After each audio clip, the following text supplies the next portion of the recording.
কি হলো, দাঁড়িয়ে আছো কেন? এদের প্রতি কি মায়া হচ্ছে নাকি? ওনার প্রশ্নে আমি সাথে সাথে শক্ত কণ্ঠে বলে উঠলাম, ইম্পসিবল। এদের প্রতি ভুলেও মায়া আসবে না মনে। এরা যেমন জঘন্য মানুষ, তাতে মায়া আসা দূরের কথা, খানিকটা সহানুভূতিও কাজ করবে না। তো চুপচাপ দাঁড়ায় আছো কেন? মনের ঝাল মিটে এদেরকে মারো, ইচ্ছা মতো মারো। আদ্রিস ভাইয়ার কথায় এবার আমি মিয়ে গেলাম। মিনমিন গলায় মাথা নিচু করে বললাম, আমার দ্বারা মারামারি সম্ভব নয়। আদ্রিস ভাইয়া সহ বাকি সবাই হো হো করে হেসে উঠল আমার কথায়। এতে খানিকটা লজ্জিত বোধ করলাম আমি। আদ্রিস ভাইয়া আবারও বললেন, সম্ভব নয় বলে কোনো কথা আপাতত বলো না। এখন সব অসম্ভবকে সম্ভব করে তোলো। তোমার সাথে যা যা করেছি, এরা তাতে কি তোমার একটু রাগ হচ্ছে না এদের উপর? আমি মাথা নিচু করে বললাম, হচ্ছে তো, কিন্তু মারবো কি করে? মানে আর কি বলছিলাম যে আমি কখনো কাউকে এভাবে মারিনি, তাও আবার হকি স্টিক দিয়ে। আমার কথা শেষ হওয়া মাত্র এনাম ভাইয়া তড়িৎ গতিতে আমার কাছ থেকে হকি স্টিকটা নিয়ে নিলেন। শক্ত হাতে যে ভঙ্গিতে হকি স্টিক ধরতে হয় সে ভঙ্গিতে ধরে বললেন, এই যেভাবে ধরবেন, তারপর এভাবে এভাবে মারবেন, তার বাচ্চারা। এই বলে উনি সেই ছেলে দুটোর বাহুতে ঠাস ঠাস করে 4টা বাড়ি মারলেন। এতে ছেলে দুটো আবারও ব্যথায় কুকড়ে উঠল। আর এদের এ কাণ্ডে না চাইতো আমার প্রচুর হাসি পেল। আদ্রিস ভাইয়া এবার এনাম ভাইয়ার কাছ থেকে হকি স্টিকটা নিয়ে আমার হাতে ধরিয়ে দিয়ে বললেন, এই তো এভাবে হবে। মনের যত সুপ্ত রাগ আছে সব ঈশ্বরের বাচ্চাগুলোর উপর ছেড়ে দেয়ার মুখ্যম সুযোগ আছে। হারুন ভাইয়া বললেন, সব রাগ বের করে দাও এদের উপর। গতকাল তোমাকে যা যা বলেছে সেসবের কষ্টকে রাগে পরিণত করো। আই থিঙ্ক তুমি পারবে। আর তুমি যদি এদের মারতে নাই পারো তাহলে আমাদের এদের মারার দরকারই ছিল না। তোমাকে এখানে আনা হয়েছে এদেরকে 2-4 ঘা দেওয়ার জন্য। তো শক্ত হাতে হকি স্টিকটা ধরো আর ইচ্ছা মতো মারো। যত মারতে পারবে তত মারো, বাট এদের মারো অ্যাটলিস্ট। হারুন ভাইয়ার কথা শেষ হতেই এনাম ভাইয়া, পিয়াস ভাইয়া আর পুলক ভাইয়া আমাকে মোটিভেট করতে লাগলেন। এদিকে ওনাদের এ মোটিভেট করা দেখে বকাটে দুটো আমার কাছে আকুতি মিনতি করছে। আমার অবস্থা এমন যে ওনাদের সবার মোটিভেশনাল কথা শুনে মোটিভেট হচ্ছি, কিন্তু বকাটেদের আকুতি মিনতি দেখে হাসিতে ফেটে পড়ছি। ফলে সব মোটিভেশন হাসির সাথে মিশে চলে যাচ্ছে। কি এক ঝামেলা! চোখ বন্ধ করে লম্বা কয়েকটা শ্বাস টেনে নিয়ে শক্ত হাতে হকি স্টিকটা ধরলাম। এরপর চোখ খুলে বকাটের ছেলেগুলোর দিকে এগিয়ে গেলাম। তারা এখনো আমার উদ্দেশ্যে আকুতি মিনতি করে যাচ্ছে, তবে তাদের এই আকুতি মিনতি এখন কানে নিলাম না আমি, বরং শক্ত মনে শক্ত হাতে হকি স্টিক দিয়ে একটাকে বকাটের হাতে ঠাস করে এক বাড়ি বসিয়ে দিলাম। সাথে সাথে সে ব্যথায় আহ উ বলে চেঁচিয়ে উঠল। আর এ চেঁচানো দেখে অপর বকাটে ছেলেটাও ভয়ে চোখ বড় বড় করে আমার দিকে তাকালো, যেন সে ভাবতেই পারেনি আমি তাদেরকে এমন করে মারবো। আমি অপর বকাটে ছেলেটাকে মারার প্রস্তুতি নিতেই আদ্রিস ভাইয়া বাদে সকলে একসাথে সিটি বাজালো। পুলক ভাইয়া উচ্ছ্বাসিত হয়ে বললেন, ভাবি, আপনার হাতে জাদু আছে। এবার জমবে খেলা। এবার এরা বুঝবে কত ধানে কত চাল। এই বলে উনি আবারও সিটি বাজালেন। পুলক ভাইয়ার কথা শুনে আমি হাসতে লাগলাম। ওদিকে বকাটে ছেলে দুটোর মধ্যে একজন ভয়ার্ত কণ্ঠে বলে উঠল, আমার কত ধানে কত চাল লাগবো না। আমি ধানও চাই না, চালও চাই না। আমি মুক্তি চাই ভাই। বকাটে ছেলেটার এ কথায় আদ্রিস ভাইয়ার সহ সকলে হেসে উঠলেন। এই মুহূর্তে এই শয়তানদের জন্য কোনো মায়া মমতার সহানুভূতি দেখানো উচিত না। এরা সোজা কথার মানুষ না, এরা মার খেয়ে সোজা হওয়ার মানুষ। হিন্দিতে একটা প্রবাদ আছে, লাতো কি ভূত বাতো সে নেহি মানতি। এদের হয়েছে তাই। আমি বকাটে ছেলে দুটোর দিকে চেয়ে আবারও চোখ বন্ধ করে লম্বা এক শ্বাস টেনে নিলাম। মনের ভিতর জমে থাকা সব রাগ এনে জড়ো করলাম। এই রাগ এখন দরকার আমার। এই সুপ্ত রাগ কাজে লাগিয়ে তো এই শয়তানগুলোকে একটু হলেও শায়েস্তা করতে পারবো আমি। শক্ত হাতে হকি স্টিক ধরে ধুমধাম কয়েকটা মারলাম বকাটে দুটোকে। কেমন মার মেরেছি তা বকাটে দুটো আর আমার সামনে দাঁড়িয়ে থাকা 5 জন মানুষ বেশ ভালো মতোই জেনে গেল। আমি হকি স্টিকটা ফেলে এসে আদ্রিস ভাইয়ার দিকে তাকালাম। আমার চোখে মুখে তৃপ্তির হাসি, বাকি সবার চোখে মুখেও একই হাসির রেখা দেখা দিচ্ছে। সবার এ হাসি দেখে মনে হচ্ছে আমি হয়তো এভারেস্ট জয়ের মতো একটা অসম্ভব রকমের কাজ করে এসেছি। আমাকে দেখে এনাম ভাইয়া হাসি মুখে বললেন, বাহ ভাবি, আপনার হাতে এত শক্তি, তা আজকে এখানে উপস্থিত না থাকলে জানতেই পারতাম না। এনাম ভাইয়ার মুখে ভাবি সম্বন্ধ শুনে বিষম খেলাম আমি। বিস্ময় নিয়ে জিজ্ঞাসা করলাম, আপনি আমাকে ভাবি রাখছেন কেন? আমার কথায় পিয়াস ভাইয়া বিস্ময় মুখ হা করে বললেন, সে কি ভাবি, আমি এর আগে বললাম তখন তো সমস্যা হয়নি, তাহলে এখন এমন বলছেন যে? পিয়াস ভাইয়ার কথা শুনে আমি আরেক দফা বিস্মিত হলাম। উনি আমাকে কখন ভাবি বলে সম্বোধন করলেন তা ঠিক মনে আসছে না। আমি আমতা আমতা করে বললাম, আপনিও বলেছেন? কখন বলেছেন ঠিক মনে করতে পারছি না। আরে এদেরকে মারার আগেই তো বললাম, ওই যে হকি স্টিকটা ক্যাচ করতে বলার সময়। সত্যি বলেছেন? তাহলে আমি শুনলাম না কি করে? মনে আসছে না, হয়তো মন অন্যদিকে ছিল বলে। মানে বকাটে দুটোর উপর খুব রেগেছিলাম তো এতক্ষণ, তাই কে কি বলে সম্বোধন করলো তাতে অত গুরুত্ব দেইনি। এই বলে আমি চুপ করে নিচে তাকিয়ে রইলাম। ভাবছি ঠিক কখন এই ভাবের সম্বন্ধটা আমার উদ্দেশ্যে ব্যবহার করেছেন ওনারা।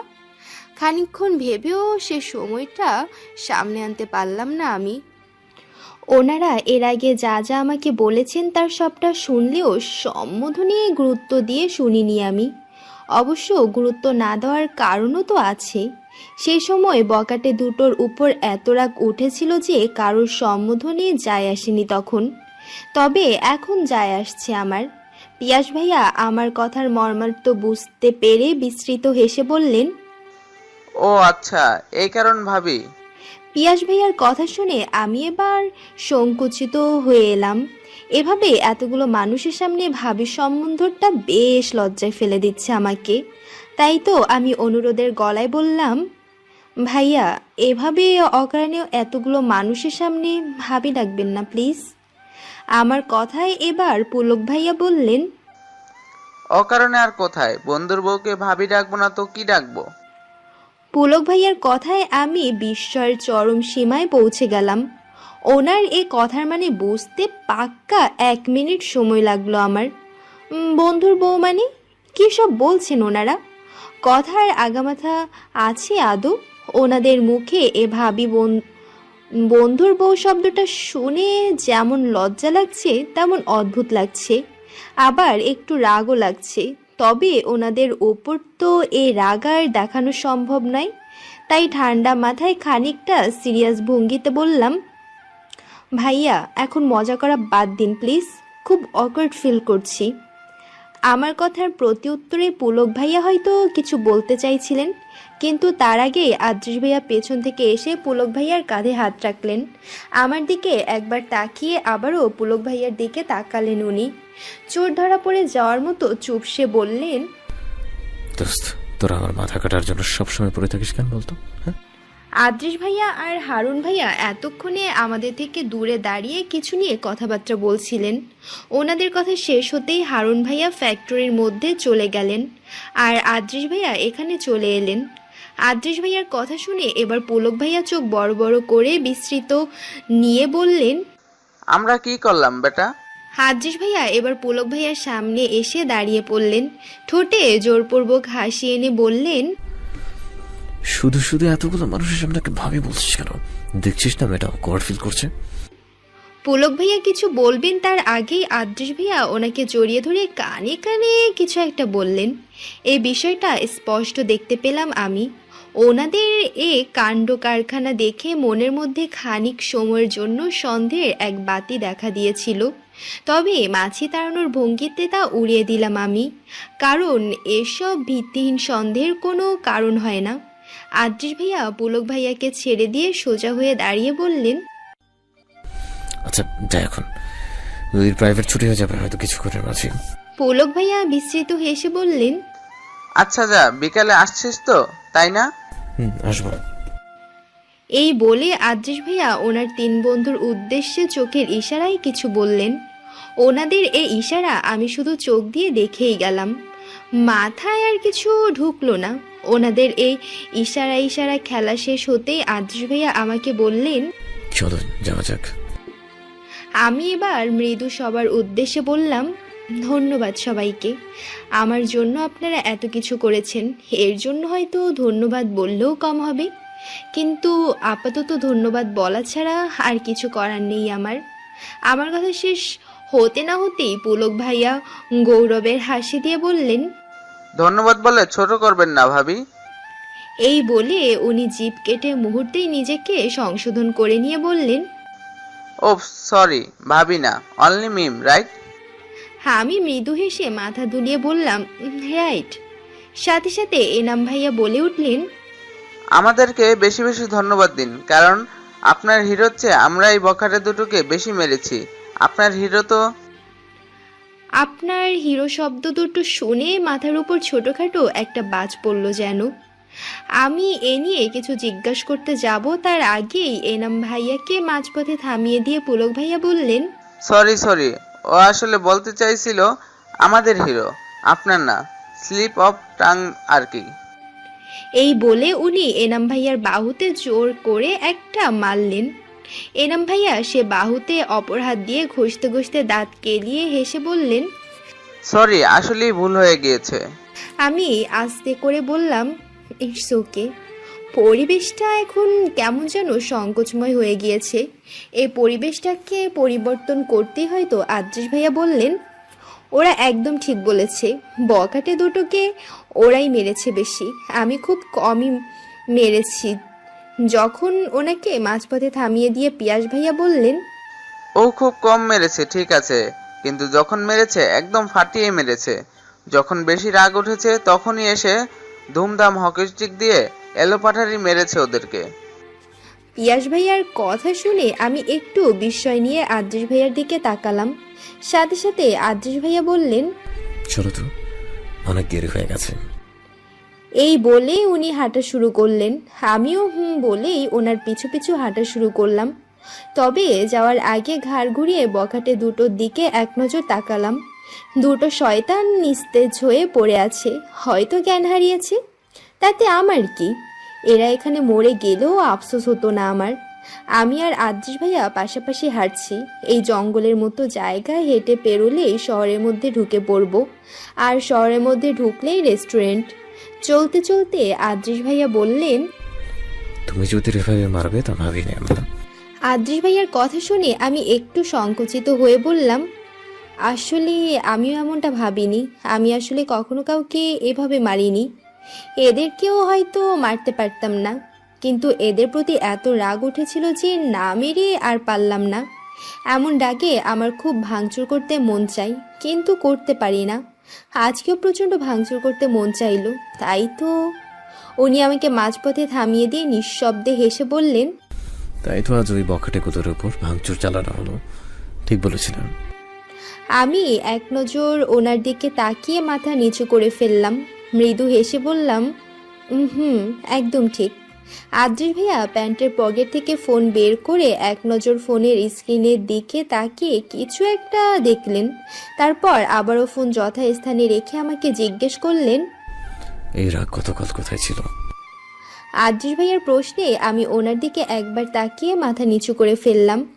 এই মুহূর্তে বেশ লজ্জিত অনুভব করছি আমি। ছোট্ট একটা শ্বাস ফেলে উদাস গলায় বললাম, গতকাল অমন সিচুয়েশনে নিজেকে ঠিকভাবে সামলে নিতে পারিনি আমি। হুট করে নিজেকে মারাত্মক দুর্বল মনে হলো। তখন কি করা উচিত মাথায় কাজ করছিল না। তখন মন আর শরীরের দুর্বলতাই আমাকে ভেঙে দিয়েছিল। আসলে আমি দুর্বল হয়ে পড়লে প্রচণ্ড রকমের দুর্বল হয়ে পড়ি, আবার শক্ত থাকলে মোটামুটি ভালোই শক্ত থাকতে পারি। এই দুঃসময় আমাকে কেউ সামলাতে পারে না, অবশ্য আমি নিজেকেই নিজে সামলাতে পারি না। এই সময় আবার কারোর কোন রকম কথাবার্তা আমার উপর খুব একটা প্রভাব ফেলে না, অন্তত আমার এমনটা মনে হয়। আর সত্যি বলতে আজকে আমি সাহস পেয়েছি ওই ছেলে দুটোর দুর্বল অবস্থা আর আপনাদের পাঁচজনকে আমার পাশে থাকতে দেখে। এ দুটো কারণেই আজ আমাকে বেশ শক্ত করেছে। নিঃশ্বাস ফেলে সামনে তাকালাম আমি। এরপর হুট করেই দুজনের মাঝে এসে দাঁড়ালো নীরবতা, তিক্ত নীরবতা। তবে এই নীরবতার মাঝে আদ্রিস ভাইয়াকে লুকিয়ে লুকিয়ে দেখলাম আমি, আর চোখে লুকিয়ে দেখা যাকে বলে। বেহায়ার মতো তাই করলাম আমি। কেন যেন ওনাকে এভাবে দেখতে খুব ভালো লাগছে। ভালো লাগার মানুষটাকে লুকিয়ে দেখার মধ্যেও এক রকমের স্বর্গীয় সুখ অনুভব হয় যেন। সে সুখ এই মুহূর্তে আমিও অনুভব করলাম। আদ্রিস ভাইয়া পকেটে দুহাত গুজে নির্বাক হেঁটে চলেছেন। কখনো মাথা নিচু করে হাঁটছেন, তো কখনো মাথা তুলে সামনে তাকিয়ে হাঁটছেন। আমি আর চোখে ওনার দিকে একবার তাকিয়ে আবারও মাথা নিচু করে হাঁটতে লাগলাম। এই মাধবীলতা। আদ্রিস ভাইয়ার মুখে এ কথা শুনে আমি চমকে ওনার দিকে তাকালাম। উনি সাথে সাথে আমার দিকে তাকিয়ে লুকিয়ে হেসে বললেন, আমার দিকে না, ওই যে সামনের মাধবীলতা গাছটার দিকে তাকাও। আদ্রিস ভাইয়ার এ কথায় আমি স্বস্তি ফিরে পেলাম। কিছুক্ষণের জন্য অন্য কিছু মনে করে ফেলেছিলাম আমি। খানিক সময়ের জন্য মনে হয়েছিল আমি কল্পনা জগতে পা রেখেছি। স্বপ্ন বাস্তব হয়েছিল যেন, সন্দেহ ঠিক হয়েছিল যেন। তবে ওনার শেষ কথা আমাকে একদম বাস্তবতার সাথে পরিচয় করিয়ে দিল। একদিকে আমি যেমন একটু খুশি হয়েছিলাম, তেমনি অপরদিকে দুঃখের এক কালো মেঘ এসে ভর করলো আমার মন আকাশে। আমি যা ভেবেছিলাম তা সত্যি হলে কি খুব ক্ষতি হতো। আমি মাধবীলতা গাছটার দিকে উদাস দৃষ্টিতে তাকিয়ে আছি। আদ্রিস ভাইয়া সেই গাছটার নিচে এসে দাঁড়াতে বলেছিলেন বলেই এই মুহূর্তে সেখানে দাঁড়িয়ে আছি আমি। আমার দৃষ্টিজোড়া নিবদ্ধ মাধবীলতা নামক গুচ্ছাকারে থাকা দুরাঙা ফুলের উপর। নজর কাড়া, মন মাতানো সুন্দর এই ফুল। আমরা যে গাছটার নিচে দাঁড়িয়ে আছি সে গাছটার ফুল লাল এবং হালকা গোলাপি রঙের। আমাদের থেকে একটু দূরে আরেকটা গাছ আছে, সে গাছের ফুলের রং আবার লাল রঙা। দুটো গাছই ঝোপের মতো বেশ কিছু জায়গা দখল করে আছে। প্রায় প্রতিটা পাতার আড়ালে আড়ালে লুকোচুরি খেলার মতো একটু করে উকি মারছে মাধবীলতা ফুলের গুচ্ছগুলো।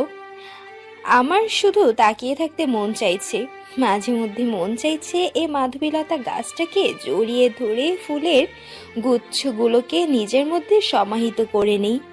তাদের এই সৌন্দর্যে নিজেকে বিলীন করে দিতে মন চাইছে তাদের সৌন্দর্যে নিজেকে সুন্দর করে তুলি। আমি সোজা দাঁড়িয়ে থেকে চোখ জোড়া বন্ধ করে রইলাম। বাতাসের তালে নেচে বেড়ানো মাধবী লতার গুঞ্জনে নিজেকে হারিয়ে ফেলার চেষ্টায় মত্ত হলাম আমি। কিছুক্ষণের মাঝে অনুভব করলাম আমার চারপাশে কিছু মাধবীলতা ফুল এলোমেলোভাবে পড়ছে। আমি চোখ বন্ধ থাকা অবস্থাতেই দুহাত সামনে মেলে ধরলাম। অমনি বাতাসের তালে নিজ ঠিকানায় হারিয়ে গুটি কয়েক মাধবীলতা আমার হাতে এসে পড়ল। আমি সে স্পর্শ পেয়ে চোখ খুলে নিলাম, কিন্তু তার আগেই আদ্রিস ভাইয়া ধীর সুরে বললেন, এই মিশমিশ, চোখ খুলবে না এখন, চোখ বন্ধ করেই রাখো, আর হাতটা যেমন আছে তেমনই করে রাখো। আদ্রিস ভাইয়ার কথায় তাজ্জব হয়ে গেলাম আমি। সাথে সাথে হাত দুটো গুটিয়ে চোখ জোড়া মেলতে চাইলাম আমি, কিন্তু তা হতে দিলেন না তিনি। ওনার এক হাত আমার নিকাবের উপর দিয়ে চোখের উপর রাখলেন, অপর হাত দিয়ে ধরলেন আমার হাত জোড়া। ওনার এ স্পর্শে চমকে উঠলাম আমি। সারা শরীরে বয়ে গেল শীতল এক স্রোত। উনি আমার এ অবস্থা টের পেলেন না কি জানি না, তবে সে শিহরণ আবারও জাগিয়ে তুলতে তিনি কিছু বাক্য বললেন। তবে এবারের বাক্যগুলো দূর থেকে নয়, বরং আমার কানের কাছ থেকে কিছু দূরে মুখ নিয়ে ফিস ফিস করে বললেন, এত দুষ্ট কেন তুমি? ঠিকভাবে বললাম, কিন্তু তুমি তা মানলে না। এই জন্যই তো এভাবে তোমাকে স্পর্শ করতে হলো। এদের মাইন্ড করলেও আমার দোষ নেই, সবটার কারণ তুমি। ওনার এ কথায় আমার চিন্তা শক্তি যেন কিছু মুহূর্তের জন্য থমকে গেল। অদ্ভুত এক অনুভূতি হলো মনের মধ্যে। অনুভব করলাম তুমুল তেজে লাফিয়ে চলা হৃৎপিণ্ডের স্পন্দন। তবে বেশিক্ষণ এ অনুভূতি নিজের মাঝে বিরাজ করতে দিলাম না আমি। তৎক্ষণাৎ নিজেকে সামলে নিয়ে চোখ মুখ কুঁচকে জিজ্ঞাসা করলাম, কেন চোখ খুললে কি সমস্যা?" আদ্রিস ভাইয়া হালকা করে হেসে উঠলেন।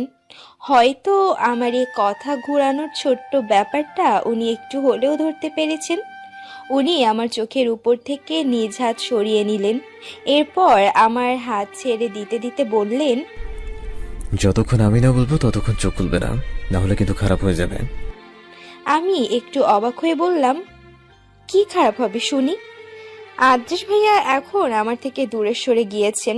উনি আগের জায়গায় দাঁড়িয়ে পড়ে বললেন, যখন সেটা হয় তখন দেখে নিও, এখন একদম চুপ। Do not order a word. আমি এবার বাধ্য মেয়ের মতো চুপ করে আগের ভঙ্গিতে দাঁড়িয়ে রইলাম। কয়েক মিনিট সময় অতিবাহিত হওয়ার পরও আদ্রিস ভাইয়ার কোনো সাড়া শব্দ না পেয়ে আমি চোখ বন্ধ রেখেই বললাম, কি করছেন আপনি? আদৌ কি আমার আশেপাশে আছেন? এই বলেই আমি কান খাড়া করে আশেপাশের সারা শব্দ শুনতে ব্যস্ত হয়ে পড়লাম। কিছুক্ষণের মাঝে অনুভব করলাম আমার হাতে ঝপাঝপ কিছু পড়ছে। সেকেন্ডেই ধরে ফেললাম আমার হাতে কি পড়ছে। সাথে সাথে চোখ জোড়া খুলে হাতের দিকে তাকিয়ে দেখলাম আমার হাতে অবিরাম গতিতে একের পর এক মাধবীলতা ফুল পড়ছে। চুপ চুপ করে তারা নিজেদের ছোঁয়ায় আমাকে বিমোহিত করে তুলছে। কি উষ্ণ গা শিরশির করা সে ছোঁয়া। আমি মুগ্ধ নয়নে চেয়ে আছি মাধবীলতা সে ফুলগুলোর দিকে। প্রকৃতির ছোট ছোট পবিত্র এক উপাদান এই ফুলগুলো। আমি কিছুক্ষণ আমার হাতের দিকে তাকিয়ে থেকে সামনে তাকিয়ে দেখলাম আদ্রিস ভাইয়া দাঁড়িয়ে আছেন। ঠোঁটের কোণে এক চিলতে মনোমুগ্ধকর হাসি নিয়ে তিনি গাছের কাছে দাঁড়িয়ে আছেন। শুধু দাঁড়িয়ে আছেন বললে ভুল হবে, তিনি সে মাধবীলতা গাছটা ধরে দাঁড়িয়ে আছেন। তার মানে উনি এতক্ষণ গাছটা ঝাঁকাচ্ছিলেন। এর ফলেই তো আমার হাতে টুপটাপ করে ফুলগুলো পড়ছিল। প্রথমে কয়েক সেকেন্ডের জন্য ভেবে নিয়েছিলাম ফুলগুলো হাওয়ার তালে পড়ছে, কিন্তু চারপাশে চলা মৃদুমন্দ হাওয়ার তালে এত জোরে জোরে ফুলগুলো আমার হাতে পড়ার কথা নয়। তবে এটাও ভাবিনি যে আদ্রিস ভাইয়া গাছ থেকে এভাবে ঝাঁকাচ্ছিলেন বলে ফুলগুলো পড়ছিল। হাতের উপর থাকা মাধবীলতা ফুলগুলো মুঠোয় গুটিয়ে নিয়ে আদ্রিস ভাইয়া দিকে জিজ্ঞাসু দৃষ্টিতে তাকিয়ে বললাম, এ কারণে চোখ বন্ধ করতে বলেছিলেন? আদ্রিস ভাইয়া আমার প্রশ্নের উত্তর না দিয়ে মুচকি হেসে দিলেন। এরপর চোখের পলকে এক লাফ দিয়ে হাতের কাছে থাকা ডাল থেকে দুমুঠো মাধবীলতা ছিঁড়ে নিলেন। সেই মাধবীলতা ফুলগুলো হাতে নিয়েই আমার দিকে এগিয়ে এসে অন্যমনস্ক হওয়ার ভান করে জিজ্ঞেস করলেন, ফুলগুলো কি কারো কথা মনে করিয়ে দেয়? আদ্রিস ভাইয়ার কথায় আমার পিলে চমকে উঠল। আমি বিস্ময় নিয়ে জিজ্ঞাসা করলাম, মানে? আদ্রিস ভাইয়া আমার এমন বিস্মিত অভিব্যক্ত দেখে মুচকি হেসে বললেন, এই জীবনে চলার পথে কিছু প্রশ্ন থাকা উচিত। হয়তো সেই প্রশ্নগুলোর উত্তর খুঁজতে গিয়ে সে কৌতূহলী মানুষ নতুন এক অনুভূতির সাথে পরিচিত হতে পারে। আদ্রিস ভাইয়ার এ ঘুরানো পেঁচানো কথার মানে ভালোভাবে ধরতে পারলাম না আমি। জিজ্ঞাসু দৃষ্টিতে ওনার দিকে তাকিয়ে বললাম, এর মানে ঠিক বুঝতে পারলাম না। উনি আবারও মুচকি হেসে আমার দিকে কিছুক্ষণ তাকিয়ে থেকে আমার পিছে এসে দাঁড়ালেন। সেখানে দাঁড়িয়ে আমার হাতে সেই দুটো মাধবীলতা ফুল দিলেন। এগুলো ধরে থাকো, একটা কাজ করবো। আমি সে ফুলগুলো হাতে নিয়ে বললাম, কি কাজ? আর আপনার তখনকার কথাটা ভালোভাবে বুঝতে পারিনি, একটু ভালোভাবে বলুন। আদ্রিস ভাইয়া আমার প্রশ্নের জবাব দিলেন না, বরং চুপচাপ আমার হাত থেকে এক গোছা ফুল হাতে নিয়ে নিলেন। এরপর আমার মাথার উপর থাকা একটা হিজাব পিন খুলে হাতে নিলেন। ওনার এই কাজে আমি চমকে উঠে জিজ্ঞাসা করলাম, কি করছেন আপনি?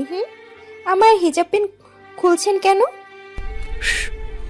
একটা কথাও না, বড্ড কথা বলো তুমি। ওনার এই কথায় আমি একদম চুপ করে রইলাম। কিছুক্ষণের মাঝে বুঝতে পারলাম উনি আমার মাথায় সেই ফুলের গুচ্ছ হিজাব পিন দিয়ে হিজাবের সাথে গুঁজে নিলেন। কাজটা হয়ে এলে উনি আমার সামনে এসে দাঁড়িয়ে বললেন, look like a floral queen. Adris ভাইয়ার এ কথা আমার মনে আবারও এক অনুভূতি জাগিয়ে তুলল। আমি জানি সে অনুভূতির নাম, কিন্তু ভুল মানুষের প্রতি ভুল অনুভূতি হওয়ায় আমার মনকে এক ধমক দিলাম আমি। আদ্রিস ভাইয়া আমাকে সেখানে দাঁড়িয়ে থাকতে বলে একটু দূরে গিয়ে ফোনে কয়েকটা ছবি তুললেন। ছবি তোলা শেষে উনি ফোনটা পকেটে রেখে দিলেন। এতেই আমার খেয়াল হলো ছবিগুলো ওনার ফোনে তোলা হয়েছে। কোন জগতে ছিলাম কে জানে, ব্যাপারটা আগে বুঝতে পারিনি আমি। আফসোস হচ্ছে এখন, আমি সাধারণত অন্য কারোর ফোনে সহজে ছবি তুলি না। সেখানে আমার সামনে দিয়ে আদ্রিস ভাইয়া নিজের ফোনে আমার ছবি তুললেন, আর আমি চুপচাপ তুলতে দিলাম। অন্য মানুষকে থাকলে এমনই হয়। তখন আগ বাড়িয়ে ওনাকে এই ছবিগুলো ডিলিট করার কথা বলতে হবে, কারণ আমার ছবি অন্য কারোর ফোনে থাকুক তা আমি মোটেও চাই না। বিশেষ করে আদ্রিস ভাইয়ার ফোনে তো মোটেও না। আমি আদ্রিস ভাইয়াকে ছবি ডিলিট করার কথা বলতে চাইলাম, কিন্তু তার আগে কোথা থেকে একটা বুড়ো লোক এসে সেখানে উপস্থিত হলেন। আমাদের ঠিক তির্যক দৃষ্টি নিক্ষেপ করে কিছুটা রাগী কণ্ঠে বললেন, আমার কাছে ফুলগুলোকে ফিরছে। বুড়ো লোকটার কথায় বুঝতে পারলাম এই গাছটা ওনার। এরপর ওনার কাঁধে ঝাঁপিয়ে উকি দিয়ে একটু উকিঝুঁকি দিতেই লক্ষ্য করলাম এ গাছের পেছনে একটা বাড়ির গেট রয়েছে। আমরা দুজন এতক্ষণ যেখানে দাঁড়িয়েছিলাম সেখান থেকে বাড়ির গেটটা একদম দেখা যায় না। এজন্য আমি বুঝতে পারিনি এই গাছটা কারোর ব্যক্তিগত সম্পদ। বুড়ো লোকটা আবারও একই প্রশ্ন করলেন। ওনার এ প্রশ্ন শুনে আদ্রিস ভাইয়া বিস্মৃত হেসে সেই লোকটার কাছে এগিয়ে গেলেন। এরপর ওনার কানে কি যেন বললেন, সাথে সাথে লোকটা ঠোঁটে হাসি ফুটিয়ে উঠল। হাসতে হাসতে তিনি আদ্রিস ভাইয়ার পিঠে হালকা এক চাপড় মেরে বললেন, আচ্ছা যাও যাও। ওনার কথায় আদ্রিস ভাইয়া মুচকি হেসে আমার কাছে এসে দাঁড়ালেন। ওনাদের দুজনের এ সিক্রেট কথাবার্তায় আমি বেশ অবাক হয়ে গেলাম। এখানে আসার পর বুড়ো লোকটা যতটা রেগে গিয়েছিলেন, এখান থেকে যাওয়ার সময় ঠিক ততটাই খুশি মনে গেলেন। এতে আমার অবাক হওয়া ছাড়া কোনো উপায় রইল না। আদ্রিস ভাইয়া বুড়ো লোকটার কানে কি বললেন তা ওনার কাছে শুনতে চাইলাম আমি। উনি বরাবরের মতো এবারও আমার প্রশ্ন এড়িয়ে গেলেন। উনি বাড়িতে পৌঁছে আমার নিজের মাথার চুল নিজেই ছেঁড়ার উপক্রম হয়ে এলো। আজকের প্রতিটা ঘটনা, আদ্রিস ভাইয়ার বলা প্রতিটা কথা আমাকে চিন্তার এক অতল সাগরে ডুবিয়ে দিল, যেখানে দাঁড়িয়ে আমি কোনো কুলকিনারা পেলাম না। তখন নদীর সাথে রেস্টুরেন্টে গিয়ে আমি আর নদী পাশাপাশি বসেছিলাম, আর আদ্রিস ভাইয়া বসেছিলেন একদম আমার সামনের চেয়ারটায়। এতে বেশ অস্বস্তিতে পড়ে গিয়েছিলাম আমি। ফলে মজাদার সব পদও বিস্বাদ ঠেকছিল তখন। শুধু সামনাসামনি বসা পর্যন্ত হলেও একটা কথা ছিল, কিন্তু ঘটনা এ পর্যন্ত থেমে থাকেনি, বরং ঘটনা আদ্রিস ভাইয়ার লুকিয়ে লুকিয়ে দেখা পর্যন্ত গড়িয়ে গিয়েছিল। আমি বেশ ভালোভাবে বুঝতে পারছিলাম যে আদ্রিস ভাইয়া আমার দিকে বারবার তাকাচ্ছিলেন। তখন খুব অস্বস্তি অনুভব করাও নদী পাশে থাকায় কিছু বলতে পারিনি ওনাকে। নদী এই বিষয়টা খেয়াল করেছে নাকি কে জানে। আদ্রিস ভাইয়ার কর্মকাণ্ড নিয়ে চিন্তা করতে করতে শাওয়ার নিয়ে নিলাম আমি ওয়াশরুম থেকে বেরোতেই নদীও শাওয়ার নিতে চলে গেল, আর আমি বসে বসে চিন্তা করতে লাগলাম আদ্রিস ভাইয়ার কথা আর কাজগুলো। ওনার এমন সব কথাবার্তা আর কর্মকাণ্ড একটা দিকেই নির্দেশ করে, তা হলো উনি আমাকে পছন্দ করেন। কিন্তু এ বিষয়টা আমি ঠিক হজম করতে পারলাম না। ওনার গার্লফ্রেন্ড থাকা সত্ত্বেও উনি আমাকে পছন্দ করবেন কেন? কারণটা কি? আর আদৌ কি আমার এ ধারণা সঠিক? উনি কি সত্যি আমাকে পছন্দ করেন, নাকি এসব অন্য কিছু নির্দেশ করে? কিন্তু সে অন্য কিছুই বাকি। আর গার্লফ্রেন্ড থাকার পরও যদি আমাকে পছন্দ করেন, তাহলে তো এটা একদম চরিত্রহীনদের মতো কাজ করে ফেলেছেন উনি। তবে এ কয়দিনে আমি যতটুকু ওনাকে চিনেছি তাতে ওনার চরিত্র নিয়ে কোনো সন্দেহ নেই আমার। কিন্তু উফ, এই কিন্তুর গোডাউন আমার মাথা খেয়ে ফেলবে। আর যতক্ষণ না ওনার এ অনুভূতির রহস্য জানবো ততক্ষণ পর্যন্ত আমার শান্তি হবে না। কিন্তু এসব জানবো কি করে? বেশ কিছুক্ষণ চিন্তা ভাবনা করার পর মনে হলো ওনার রুমে গিয়ে ছোটখাটো একটা তল্লাশি অভিযান চালালে কেমন হয়। হুম, এটাই ভালো বুদ্ধি। তবে কিছু হলেও জানা যাবে ওন এতে কিছু হলেও জানা যাবে ওনার অনুভূতির ব্যাপারে, নিশ্চিত হতে পারবো ওনার ব্যাপারে। আর এখনই সে অভিযান চালানোর ভালো সময়, কারণ এখন সবাই নিজ নিজ কাজে ব্যস্ত। আর সবচেয়ে বড় কথা, আদ্রিস ভাইয়া বাড়িতে নেই। আর আমি আর সময় নষ্ট না করে দ্রুত পায়ে আদ্রিস ভাইয়ার রুমে চলে এলাম। দরজা ভিজিয়ে ওনার রুমটা এক নজরে পর্যবেক্ষণ করতে লাগলাম। সেই গোয়েন্দা নজরে সন্দেহজনক কিছু খুঁজতে লাগলাম। আমার চোখ জোড়া কিছুক্ষণের মাঝে এক সোনার হরিণ পেয়ে বসলো আমার সেই গোয়েন্দা দৃষ্টি। সে সোনার হরিণ হলো আদ্রিস ভাইয়ার ডায়েরি। টেবিলের এক কোণায় ডায়েরির মতো একটা খাতা দেখা দেওয়ায় তার ডায়েরি হিসেবেই ধরে নিলাম আমি। খুশিতে মনটা নেচে নেচে সে ডায়েরির কাছে গিয়ে উপস্থিত হলো। মেডিকেলের বেশ কয়েকটা বইয়ের নিচে সেই ডায়েরির মতো দেখতে খাতাটা বের করলাম। আমার আন্দাজ ঠিক হলো, এটা আসলেই ডায়েরি, আদ্রিস ভাইয়ার পার্সোনাল ডায়েরি। কারোর পার্সোনাল ডায়েরি পড়তে হয় না এটা জানা আছে আমার, কিন্তু কারোর পার্সোনাল ডায়েরি পড়ার আলাদা একটা মজা আছে। অবশ্য আমি এখন কোনো মজা নেওয়ার জন্য ডায়েরি হাতে নিইনি। আমি তো আদ্রিস নামক মানুষটার রহস্য জানার জন্য ডায়েরিটা হাতে নিয়েছি। লম্বা একটা শ্বাস টেনে নিজে ডায়েরিটা খুললাম। আমি প্রথম কয়েক পেজ বেশ কিছু লেখা, কয়েক লাইন পড়ে বুঝলাম লেখাগুলো কলেজ সময়ের। পুরোটা আর পড়ার সাহস হলো না, কারণ এত লেখা দেখে আমার অলস মন পড়তে চাইলো না। তাই তো ডায়েরির পাতাগুলো একসাথে করে আঙুল দিয়ে ধরে পরপর একটানে উল্টাতে লাগলাম, একদম তড়িৎ বেগে যাকে বলে। শেষ দিক থেকে মাত্র কয়েক পাতা উল্টানো হয়েছে, হঠাৎ এক পেজে এসে ডায়েরির পাতা উল্টানোর গতি থমকে গেল। আমি বিস্ময় নিয়ে সেদিকে তাকিয়ে দেখলাম আমার একটা ছবি বেশ যত্ন সহকারে সেটে দেওয়া হয়েছে। সে ছবি দেখে বিস্ময় আমার মুখ হা হয়ে এলো। মাথায় পড়লো ছোটখাটো একটা বাজ। সেদিন বিলে তোলা একটা ছবি সেটে দেওয়া হয়েছে ডায়েরির পাতায়, প্রতিটা নৌকা বসে থাকা একটা মুহূর্তের। আমি চোখ বন্ধ করে রয়েছি। শেষ বিকেলের সে সোনালি আলো আমার চোখে মুখে পড়ছে, ফলে চেহারায় স্বর্ণালী এক আভা দেখা দিয়েছে। ছবিটার নিচে ক্যাপশন লেখা,